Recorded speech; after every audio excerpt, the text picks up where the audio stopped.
So I've been taking a few classes on administrative justice. I take a lot of classes, and lately it's administrative justice for a certain degree I'm working towards. I've been taking a lot of online courses since the beginning of the pandemic because I just couldn't sit around and do nothing.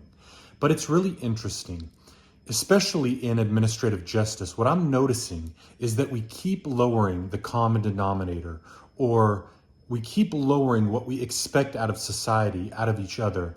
And I really don't know what goal we're thriving for, right? Because if we want a better society, we should be gauging society towards those overachievers, not the underachievers, not the people that don't want to do anything in life or for the community. And what's really interesting is that brought to light a few years ago. I remember seeing a quote from Klaus Schwab. He's the founder of the World Economic Forum, where he said, "You'll own nothing and you'll be happy." And I'm sure in a way it's probably out of context, but with what I've seen him say and what the World Economic Forum stands for, I think there's more than meets the eye. I think there's a bit of cloudiness there. And I do believe there's darkness that comes from that group of people. It's really interesting, right? Because Klaus Schwab and a lot of other very wealthy individuals, global individuals, invest a lot of money into different parties, especially here in the United States. They probably fund both sides, trying to destroy a great foundation that this country built.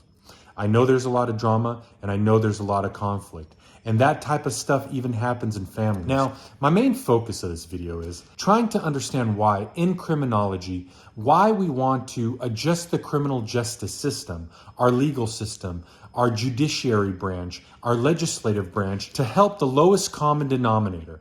Why are we going out of our way to constantly lower the standards?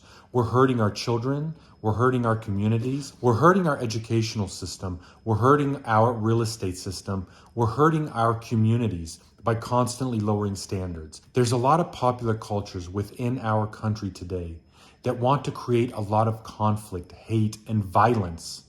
Regardless of what everybody says, when they try to say that certain people are at economic disadvantages and therefore they're creating and causing crime within communities. Okay, sure, maybe the motivation is low economic standings, but criminal behavior, especially violent criminal behavior, has a lot more to do with the ethics and the morals that have been instilled from the foundation of the person's character. And that starts at home. And unfortunately, we've been allowing people, our children, our parents, and especially our grandparents, have been allowing those people that they raise to get away with horrible, horrible behavior and crimes. We have to do something, otherwise it's going to get out of hand, and all we can see is violence coming. Especially if we continue to forgive the criminal and they continue to commit crimes. You know, it takes a long time to realize why your parents punished you. And hopefully you get to the point, as I did, that by not being so lenient, they established a character and an expectation from myself to help foster a positive future for myself and those people around me. Circling back, Klaus Schwab's statement, "You'll own nothing and you'll be happy," makes me think that maybe all of these globalists have created a goal for the United States, for the global community, of being nothing. They disguise it in diversity. They disguise it in inclusion. And all we have been doing is lowering our standards. I'm not trying to make it a race or an ethnic ideal of what everybody and everybody else should live up to. What we need to realize is that there's certain cultures and certain groups that work well together, and then there's others that don't want to assimilate and cause problems. And we can't have unity with that. And that's why we need to be able to speak and communicate and function together. If we can't talk to each other, if we can't figure out our problems and get over our emotions, we have nothing to look forward to. Not even the dominant group, and definitely not the submissive groups. It's just going to be conflict and issues and wars. Now these wars trickle down to conflicts at home, and we have young children killing each other for no reason. And you know who's really to blame? It's our leaders.